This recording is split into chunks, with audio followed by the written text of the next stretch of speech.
Hey everybody, this is TCG Productions here, and today, as I speak, as I record this, it is presently about 8:45 p.m. on Monday, October 28th, 2024. And what you see in front of you is obviously it's a Newegg box, and this Newegg box should contain 2/3 of the new system core for my main workstation. Now, as I record this, all video editing and production is currently on an indefinite hiatus and is not scheduled to resume until probably the middle of next month or thereabouts. So, anyways, this box here contains 2/3 of the new system core for my main workstation. This box should contain in it an AMD Ryzen 9 9900X processor and an MSI MPG X870E Carbon Wi-Fi motherboard. Now, this is another video in the ongoing video saga about my main workstation whose system core is failing. I believe it's the motherboard. That is failing. So there's a bit of a long story on that. You can go check out You can go check out my main workstation update parts 1, 2, and 3. By the way, you'll need to check out all 3 parts and you might have to go find them, or you can just go to my YouTube channel. They're right there on the front page at the very top of the page. Because I don't know why, but the YouTube algorithm is weird and I don't get it sometimes. Because in this particular instance, it decided to take part 3 of my main workstation update and push it to the most people. And last time I checked, which was this morning, it was sitting at just shy of 600 views or something like that. While part 1 was sitting between 150 and 200 views, I think. And part 2 was barely over 100 views. So, I don't know. I don't get it. Anyways,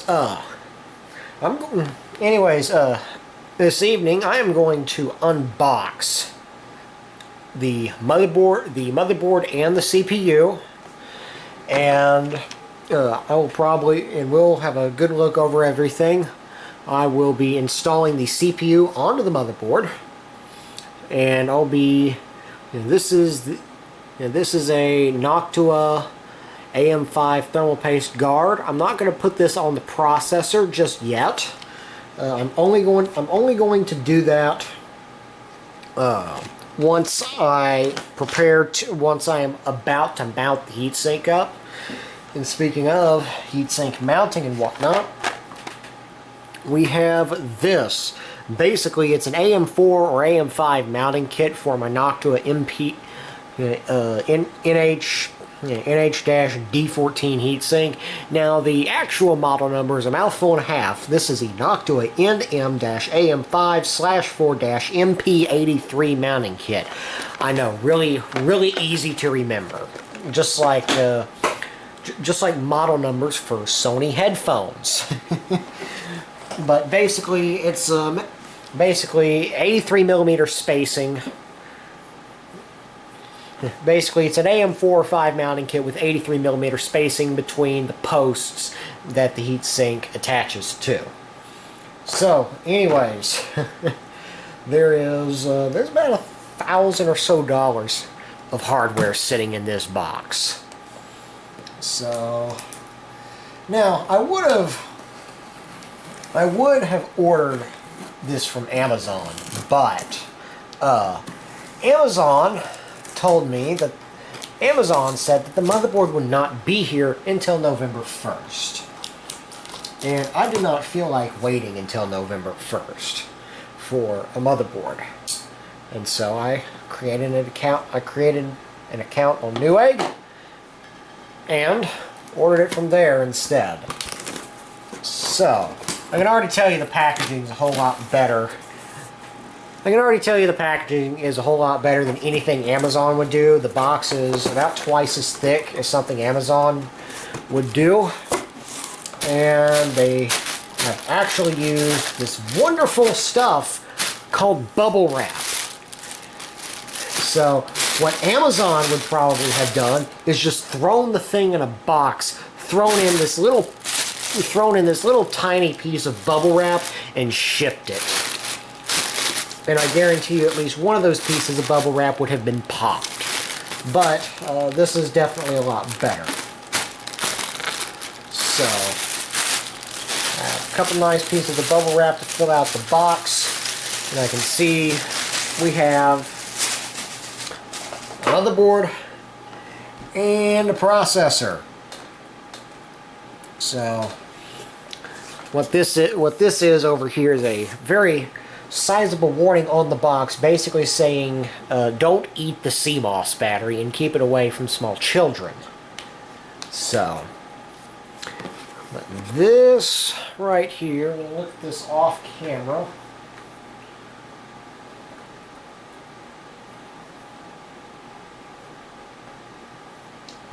Okay, just making sure there's not a serial number or anything visible.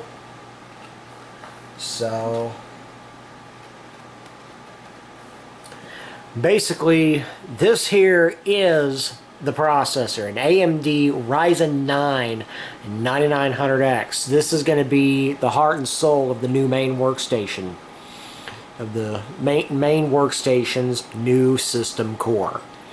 So 12 core, 24 threads, a grand total of 76 megabytes of cache, and it's unlocked for overclocking. So, but this is what I'm really excited about. This thing's heavy. UPS told me that the shipping weight was like 6-point-something pounds. And yeah, the shipping weight is 6-point-something pounds. And I think almost all of it comes from the motherboard. Like, this thing is as heavy as a Model M. So, yeah, this is the creme de la creme, the cream of the crop, basically. So, and you can read back to my community posts and on YouTube and Facebook posts on my YouTube channel's Facebook page and whatnot as to why I selected this board instead of an Asus ProArt X870E Creator Wi-Fi. Basically, this thing has a better port selection on it. Yeah, this thing has a better port selection on it, and the biggest complaint with the ProArt board was that the ProArt board had its PCIe lanes laid out in a really weird way. So yeah, we've got PCIe 5, we've got USB every which way. We've got USB 13 ways from Sunday on this board. And we've got this is if I remember correctly, which I may not be, I'm trying to, I think it was Hardware Unboxed that reviewed like 20 or 21 different AM5 motherboards, X8, 870 series chipset AM5 boards. 20 or 21 of those boards he reviewed, and this was one of the few that could do DDR5 8000 or higher. And yes, that is correct. You heard that right. DDR5 8000 or higher. I think this one could do 81 or 8200.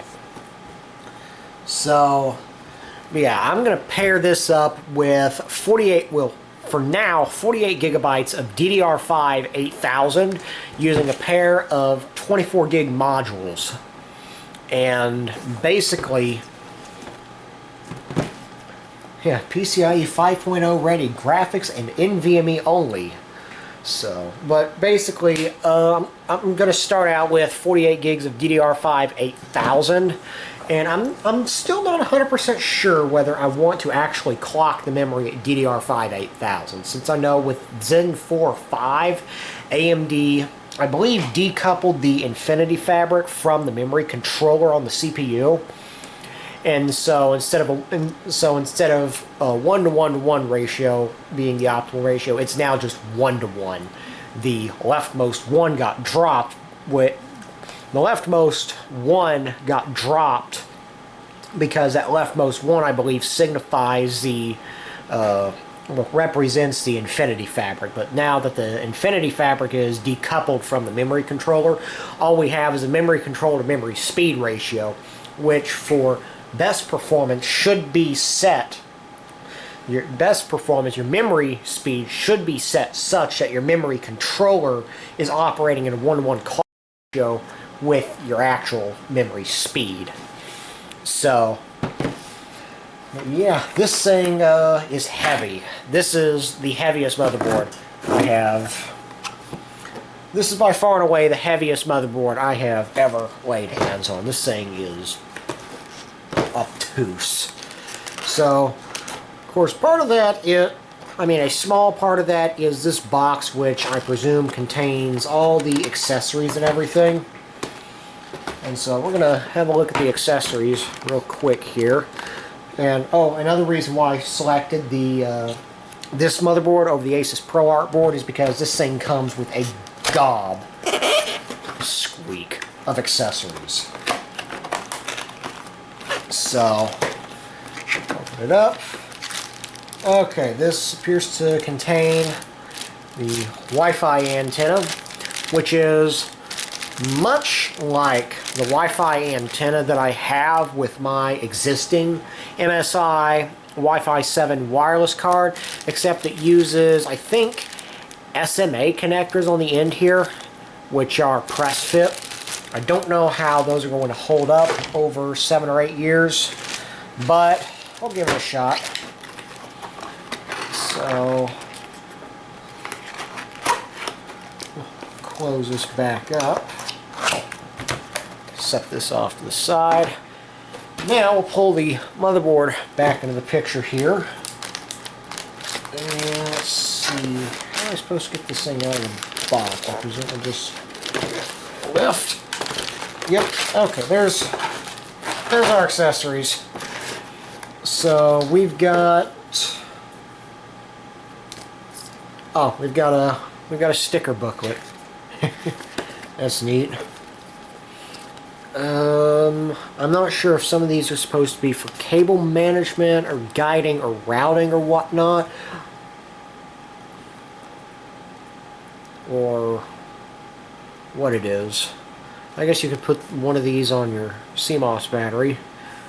I think I'll do that. I'll definitely put one of these on my computer case.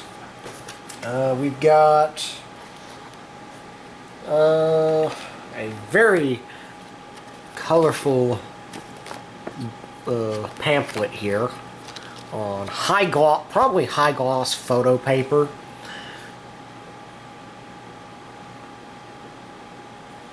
So, okay, basically they want me to review and register my product. We have the European Union regulatory notices, which is, you know what, I mean, it folds out like a roadmap, and honestly, it's almost the most IBM looking thing ever if it weren't for the font and the fact that it was printed in the year 2024 instead of 1994.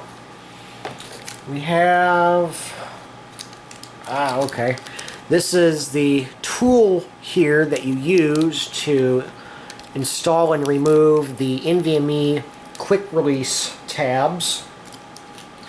We have a quick installation guide, which immediately tells you that it's common steps for personal computer assembly only, and that if you want the full user guide, you should go download it from MSI's website, which I've already done prior to purchasing the motherboard. It's always a good idea to go through the user guide on whatever you're about to purchase, especially something as important as a $500 motherboard. So basically it just gives you pictograms. I should probably splice in a relevant Gamers Nexus clip here. And then step 3 is to remove whatever that is. And then AM4 heatsink, and then there's a picture of a fan. It is from Alienware. Look, it has hieroglyphs. They built, you know, I knew they built the pyramids. It's got the same hieroglyphs that they use on the pyramids right here on the... So basically it tells you open the socket, install the processor, make sure you orient it correctly, don't use a hammer for installation, apply thermal paste, put your cooler on it. Also gives generic instructions for the AM4 socket down here. Of course those are not going to apply. Okay, yeah, these are generic instructions for a whole bunch of their motherboards. We see LGA 17 and 1800 series socket processors, complete with their crappy stock cooler thing that they've been using in various forms for at least the past 25 years. And then we have AMD TR4, SWRX8, SP3 socket processors, so Threadripper and I think Epic stuff in there. Connect your front panel.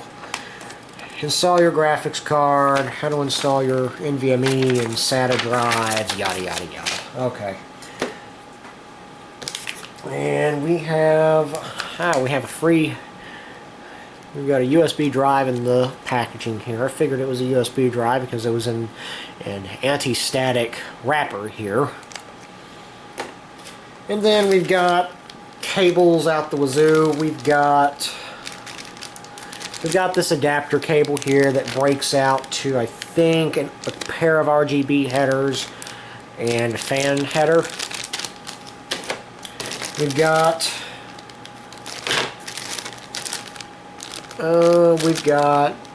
RGB splitter cable, another RGB adapter cable. We've got okay, this is a quick connect for the front panel headers, I believe. Basically, you hook all your front panel stuff up to this end of the cable with pins in it, and then it just gives you this, which you plug directly into the motherboard, and so that way you're not having to fiddle around getting all your front panel wiring hooked up directly to the motherboard. You can do this with everything splayed outside of the case, and then once you get the motherboard in, you can just plug one connector straight into the board, and there you go. And let's see, RGB. And then we have a grand total of 2 serial ATA cables. So, yeah, cables over here, something like that. Okay.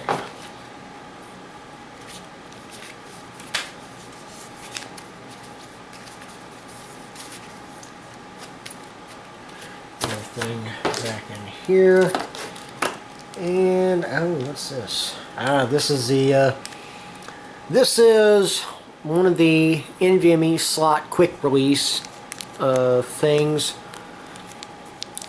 Basically, if the animation's on their website or anything, you basically just have to push this, and you basically just need to push the top of this and it'll give way and allow you to easily install and remove your NVMe devices.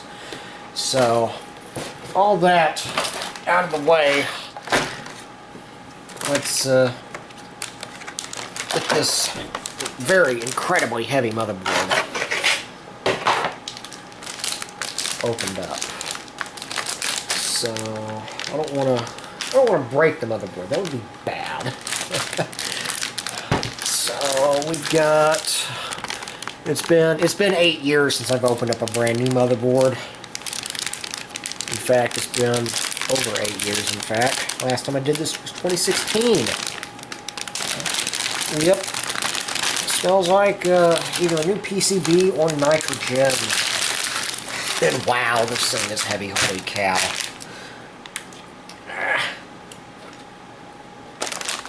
Here it is. In the flesh. So, here it is in the flesh. I know you can't really see much of it. We're about to rectify that situation. Put provided I don't bite my tongue or drop the camcorder or do any other number of absolutely terrible things that would not be good for computing hardware. And oh, here's another reason. Here is another reason why I chose this motherboard over the Asus ProArt board. It has a 7-segment display. Gamers Nexus also did a bit of a rant about the startling absence of 7-segment displays on lower end enthusiast motherboards. So we've got a bevy of USB ports every which way. So well, they've already okay. Okay, this is the PCIe.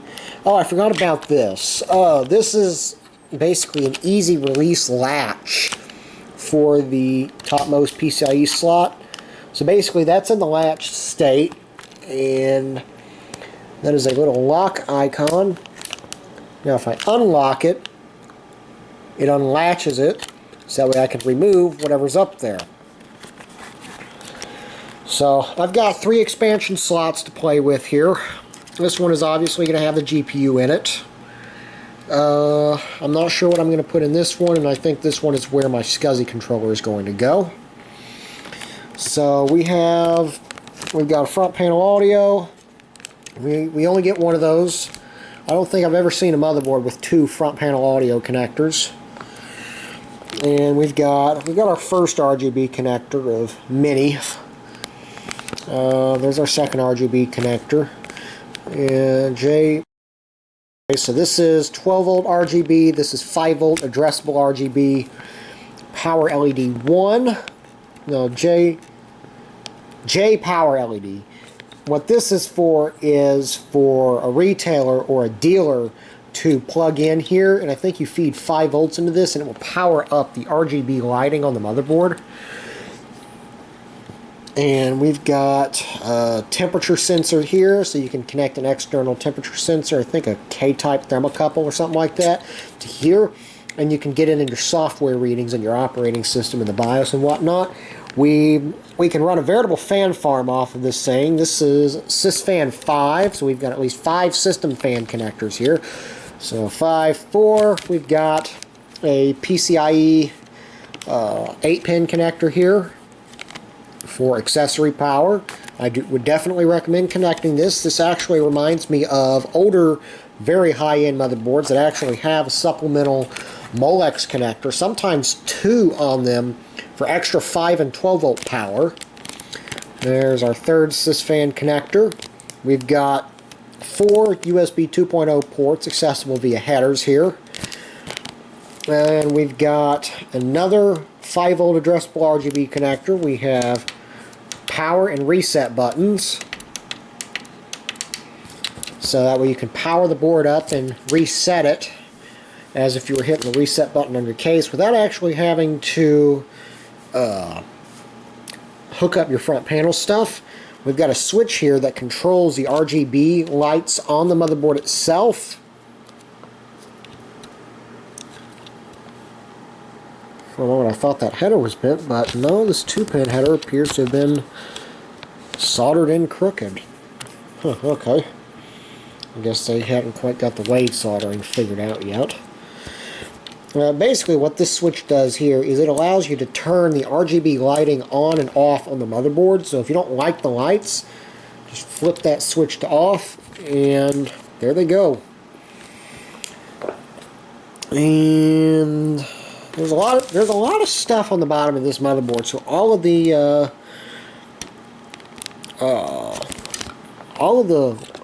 header legends and whatnot just kind of get crammed.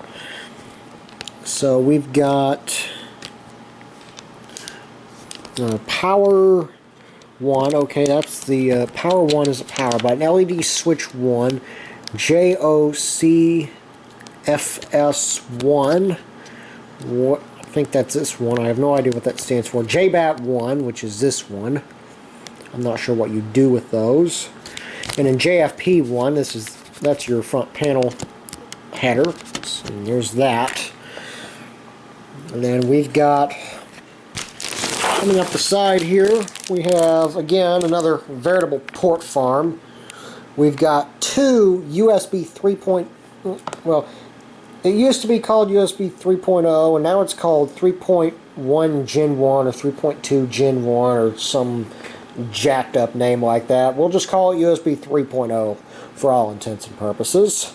We've got two of those, which is useful because I do have need for two of them. The first one comes from my case, and the second one comes from my USB 3.0 card reader. We have 4 serial ATA ports. We have a 27 watt, we have a USB PD 27 watt USB Type-C header here. We have, and this is what MSI refers to as an easy connector. You can connect a few things here. You can connect MSI's fans with their own proprietary connector, or you can connect a breakout cable, which is one of the cables that came with the board, which will give you, I think, a couple of RGB fans or something like that. So definitely nice of them to pack that in for you. Obviously, this is our 24-pin ATX connector. And there's our 7-segment display. We've got 4 easy debug LEDs. And if something is wrong with these components or subsystems, those LEDs will light. And we've got a third 5-volt addressable RGB connector. We have another system fan header. We have another system fan header. We've got a pump header here, which is where you would connect a pump for like water cooling and whatnot. And then we've got a CPU fan header here. I wonder if you can combine the wonder if you can use the pump fan header as like another CPU fan header. And then we've got 2 8-pin 12-volt connectors for our CPU. And now let's head around to the back of the motherboard. And we have a veritable, we've got a USB farm and a half back here. We have a camera that doesn't want to focus at high zoom levels. We have an HDMI connector back here, probably HDMI out. We've got 6, 8, 9. We have 9 USB 10 gigabit per second ports. And the one with the white outline here is indicated that that's the port that you plug into if you're going to flash your system BIOS using the BIOS flashback feature. And this motherboard will let you flash the system BIOS with no CPU and no RAM installed, which is nice. All you have to do is connect the CPU power and the 24-pin ATX connector. We've got 2 USB Type-C 40 gigabit per second ports with DisplayPort pass-through or DisplayPort out. We have a 10 gigabit USB Type-C port, and then we've got dual NICs here. We've got a 2.5 gigabit NIC connector here and a 5 gigabit NIC on this port.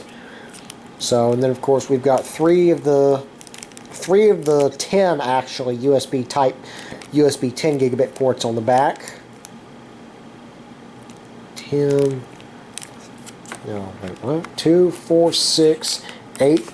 We have 11 10 gigabit ports on the back of the board and 2 40 gigabit ports. That's insane. We have a BIOS. We've got a flash BIOS button here, which basically there's a sequence you go through, and pressing this button starts the BIOS flash sequence. This button here will clear the CMOS, just in case you botch an overclock or something like that. And we've got a customizable smart button here that you can program to do various things. We've got, looks like, hybrid, non-threaded, and threaded SMA connectors back here for our Wi-Fi 7 antenna. And I am happy to see that these are combination threaded and unthreaded, so that way you can just plug in your Wi-Fi antenna that they give you, but if you already have a Wi-Fi antenna with threaded connectors on here, you can go ahead and use those as well. And then we've got line out, microphone in, and optical out. Sony Philips digital interchange format. So, and of course, I'm not going to use the motherboard's onboard DAC. What I am going to do, however, is use the optical audio output. What I will be doing, however, is using the optical audio output and feeding that directly into my already existing digital to analog converter, which then feeds into my stereo system and headphone amplifier.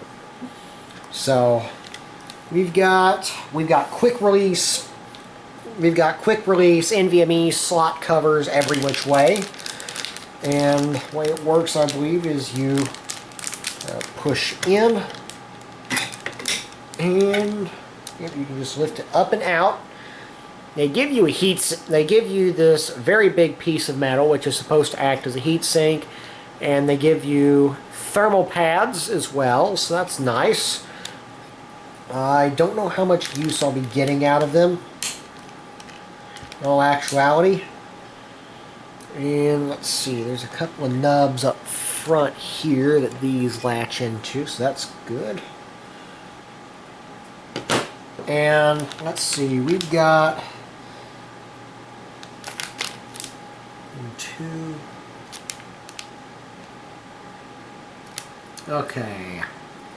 I need to look at the motherboard manual. I need to look at the motherboard manual again and figure out which of these slots is what.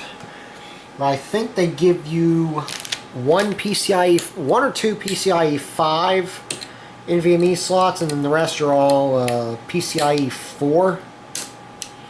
Okay, I see. Basically, basically what you can do here is zoom. Hope I'm not giving anybody vertigo or anything. Basically what you can do here with these quick releases is you pull them back and they'll pop out of place and allow you to basically it'll clear from the mounting hole of the SSD and allow the SSD to come up. So we've got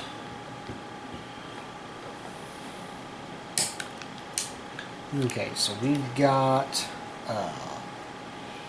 3 NVMe slots. I think we've got I forget what the form factors are here. I know there's a decent bit of 2280 form factor slots on here, and they give you 1 or 2 oversized slots for even longer form factors, like 2300 something. So let's pop this out, and this has RGB. I can tell because we've got a 5-pin push style connector here that interfaces with a matching connector, and it looks like it also tries to hide away it does its level best at hiding away a TPM connector. I remember when Microsoft announced that Windows 11 would require a TPM 2.0 module, and then suddenly you couldn't find a TPM anything. You couldn't find a TPM 2.0 module on eBay or Amazon or anywhere for like under 40 or 50 bucks. Like, it was insane. So pop that up, and the slot colors don't look any different. So the colors don't look any different here. I think this one is our. I think this slot here is our PCIe Gen 5, and I think these will all take up to X4 links. And again, there's lane sharing between slots and whatnot. So again, I'll have to review the motherboard manual and see how things are divided up between slots and whatnot. So, and then we've got this is obviously covering our audio circuitry and probably our network interface controllers and whatnot. And this here is covering our dual chipsets, because this motherboard has twin chipsets because it's an X870E, and I know somewhere buried up in the under the I/O shield area and whatnot, I think is our wireless card. Yes, this actually uses a wireless card that's physically replaceable, which is nice. Because in the future, if say like we get Wi-Fi 8 or something like that, I'm not stuck having to use an expansion card slot on the motherboard, and then I have to turn off the built-in Wi-Fi and just have this dead feature that's now just dead weight. I can actually disassemble the motherboard and replace it. So. And we've got four DDR5 slots on the motherboard. We only have one release tab. It's up the top here. So I think the user guide said to put modules in slots 2 and 4 first, which makes sense because you want to effectively terminate the ends of the memory channels, so that way you don't end up with signals bouncing off of the end of the memory bus and mangling everything. But now we're going to get to the real meat and potatoes, the real heart and soul of this motherboard, and that is our AM5 socket. So obviously the factory socket cover is still very much intact, and this is the first time I have ever opened the socket here. Oh yeah, I pan the camera down a little bit. It wants me to put modules in, A2 and B2 first. So yeah, there goes the whole. Yeah, that's the whole terminating the ends of the memory channels sort of thing. So let's go ahead and open the socket and verify that all the pins are okay. If I can, there we go. And this is a quick precursory examination. Everything appears to be okay. None of the pins have been disturbed. I don't see anything out of the ordinary. And I don't see any traces of fingerprints or anything. Cool. So I'll gently lower that back down. And close up the socket for now. Because the next thing that we're going to do is install the AM5 heatsink mounting kit onto the motherboard. And basically what this will do is this will allow me to mount my existing Noctua NH-D14 heatsink, which I got almost 8 years ago to the day with my Intel Core i7-4790K processor, which I also got almost 8 years ago to the day. So, like, I still have the box that processor came in, and I can tell you that in the almost 8 years I've had that processor, the factory heatsink and fan has never come out of the box. Like, never been hooked up or anything like that. It's never come out of the box. Like, I took the processor out of the box around the heatsink fan. So, this Noctua box was a booger to open non-destructively last time, and it's no different this time. There we go. These are pretty beautiful boxes, so I'd rather not shred one. So basically, we've got 4 screws, 4 spacers, and our mounting kit. So, and I know it says NM-AM AM4, but I think they are able to reuse existing hardware because, as far as I'm aware, AM4 and AM5 mounting patterns are not. AM4 and AM5 mounting patterns are more or less identical. So let's pull that out of the box. Dear customer, thank you very much for choosing the Noctua cooler for your AMD system. We always like to think of our coolers as safe long-term investments. Not only are they built to last, but we also provide upgrade kits so that you can keep using your trusty Noctua heatsink whenever you do a system upgrade. And that is exactly what we are about to do. A system upgrade. So. Okay, transporting your system. Okay, transporting your system. So, okay, basically what they're saying is if your heatsink and fan combined weigh over 700 grams, dismount it.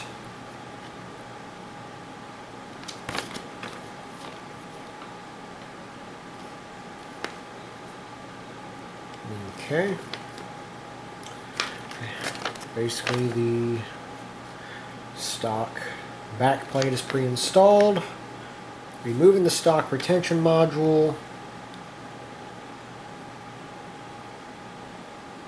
Install the mounting bars.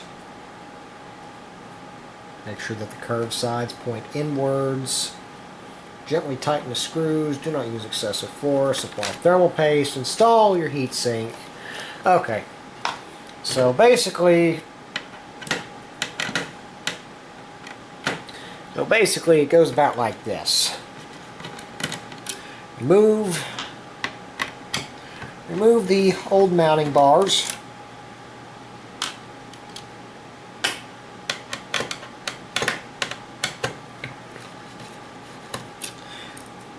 And then I believe the next step is to place the spacers down. Yep.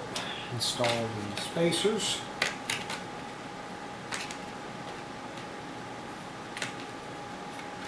Hardest part so far is getting the spacers out.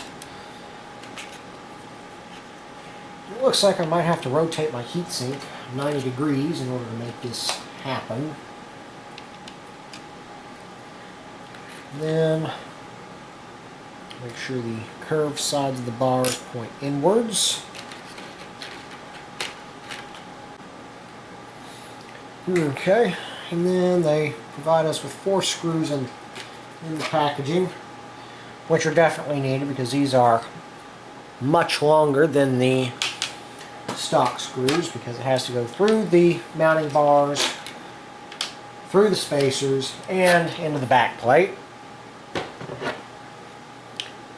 Then we just screw everything down.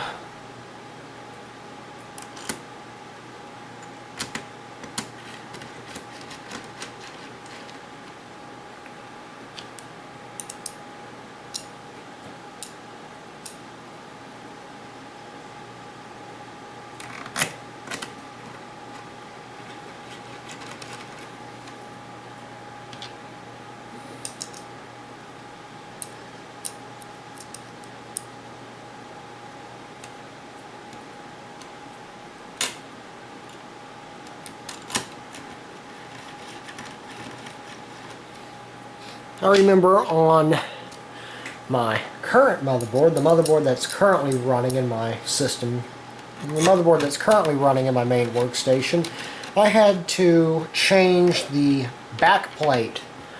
I had to change the back plate on the motherboard in order to install the heatsink. And I remember that it barely, and I mean just barely, cleared my computer case at the time because I was running a deep cool Kdenlive TI computer case, and I was running a deep cool Kdenlive TI computer case at the time, and it barely it barely did not hit the side panel. So I'm going to put the parts in here that I took off of the motherboard.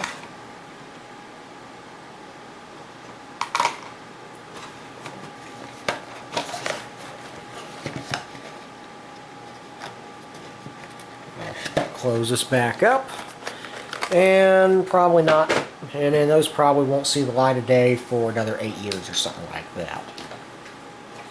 Now, the processor. And it's definitely still very much intact and sealed. And not anymore. The seal has been broken.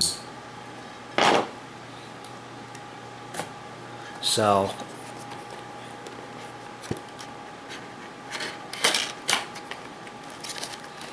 and I imagine it, well, it comes on a nice little shipping tray.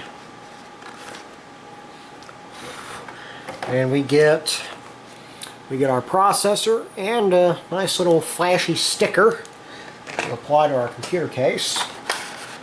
And a tray here that says AMD installation instructions and warranty information for AMD socket AM5 processors. Wow! Sounds exciting and all of that. It even folds out like a roadmap. Certificate of authenticity. Read this first. A limited 3-year warranty and installation instructions. Alright. Record serial number here. That I will do. And of course we got a little promo sticker here. AMD Red Team. Join the conversation at community.amd.com, which I imagine is probably their community and user forums. Okay, so basically they give you installation instructions and pretty pictograms and whatnot in English, and for all other languages you're left reading a roadmap. So, okay. So we'll go ahead and probably helps to orient the motherboard correctly. And so we'll unlock the processor socket and open it up, and not do that at the moment. Should probably take the I think, just going by the way that all of these different parts and pieces are mechanically interacting with one another, I would not be surprised if they wanted you to have the mounting bars, if Noctua wanted you to have the mounting bars removed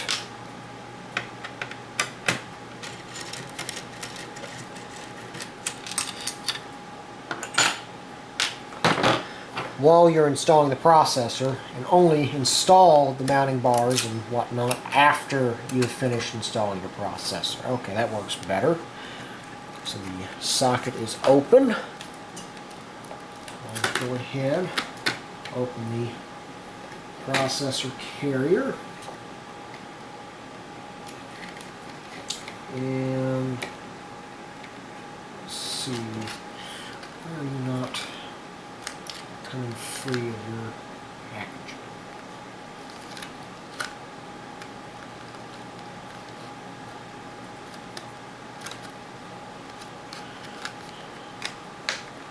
Oh, there we go. There she is.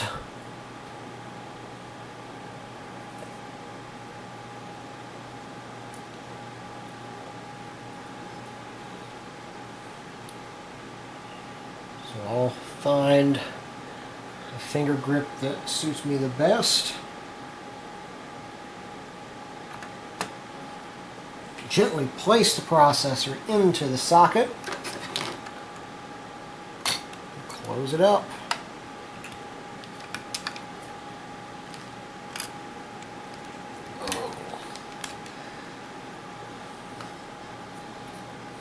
There we go. processor installed. And then I've got, of course, the thermal paste guard and cleaning set. And this is not really an open. This is not a box that can really be cleanly opened. There's a pull open tab here. And let's see. Basically, the cleaning wipes here, basically only use them to remove thermal compound. Do not use if you're allergic to alcohol. Do not eat the things. Keep away from children and pets. Don't flush them. Yada, yada, yada. We'll open this up.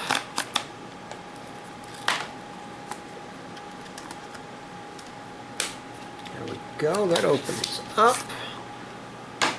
Comes right out. We've got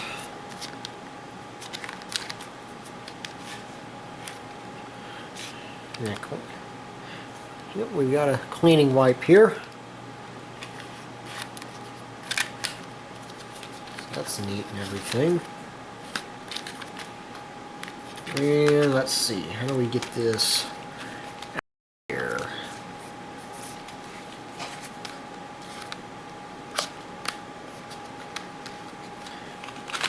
Yep, and all this does, what this does is it prevents thermal paste from getting down into the cracks and crevices where the integrated heat spreader does not go, where that thermal paste would then immediately become very difficult to clean. And so it doesn't really sit on top of the processor per se. It doesn't really sit on top of the processor per se. It kind of just sits around it and on top of the socket. So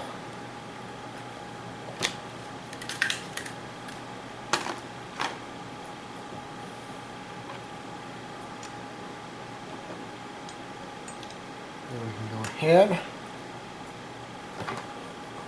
and reinstall our mounting kit.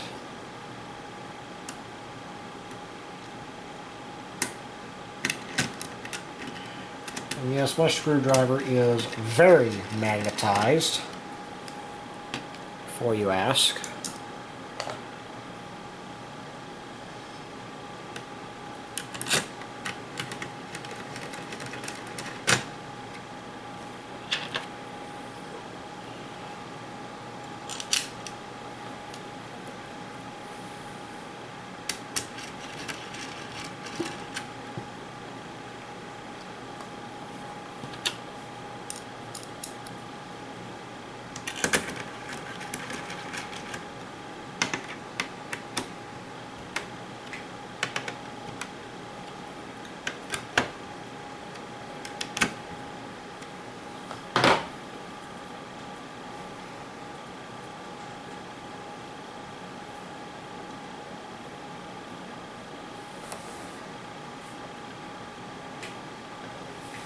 So there we go for now.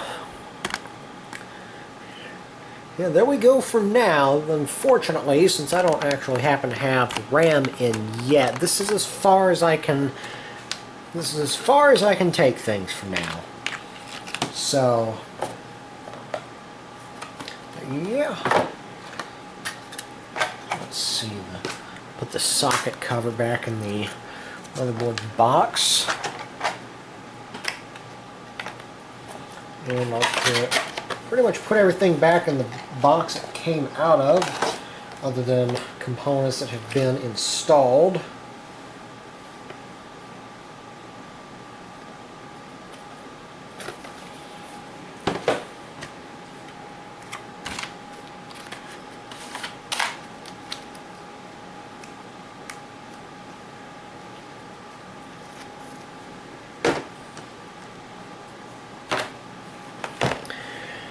And forget just how heavy this motherboard is. Holy cow.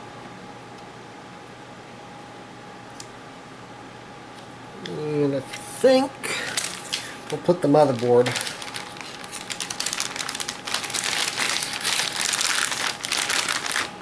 back in its box.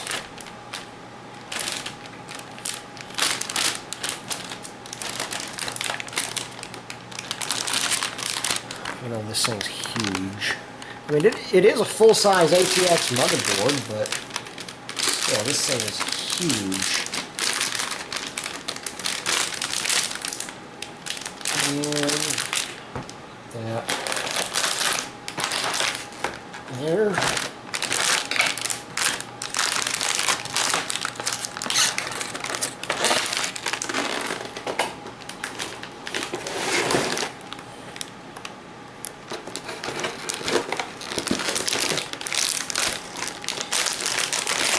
And there we go. There's today's latest game of Tetris complete. Put the Wi-Fi antenna back where it came from. And then I realized that I've forgotten to actually place the other side of the box, other side back in.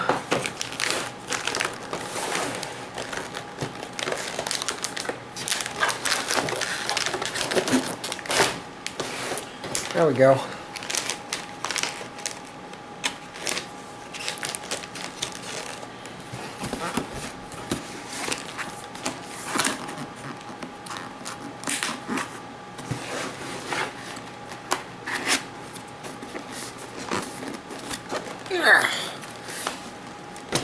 And of course there's this little brag sheet on the back here.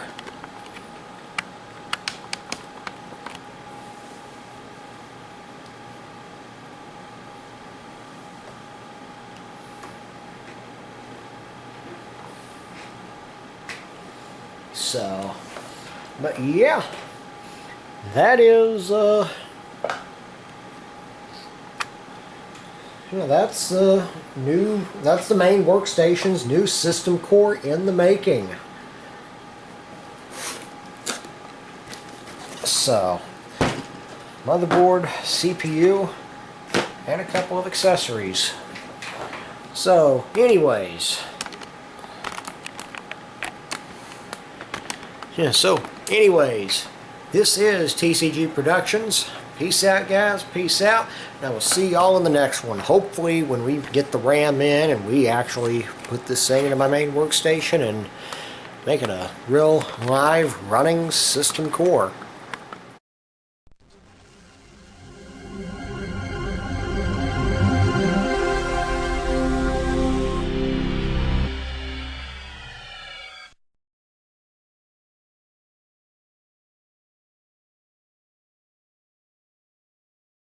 And it's in about 80,572 different languages. Can I help you, my dear? Can I help you, my dear telephone?